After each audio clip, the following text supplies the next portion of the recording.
Hello there, Boiler Installation Specialist. Right, I think today a new boiler is an open flue boiler coming out and an open flue boiler going back in. So where we've taken, there's a chimney up there, and that flue liner that's leant up against that roof is what came out.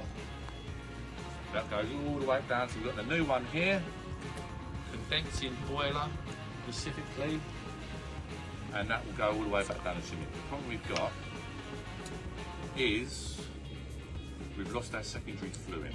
So basically when I took the old pot off and the old terminal, I'm wondering why it's hard to take out the old flue. Fiberglass and a load of sand cement on top of fiberglass halfway down that chimney. So basically what we've got to do is rod it.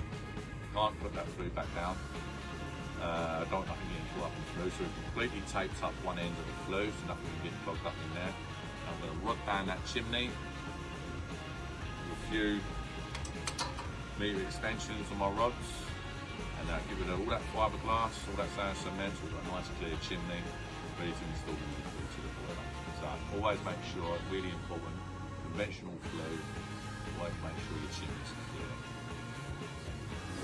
Okay then, all done. So we're just in commissioning now.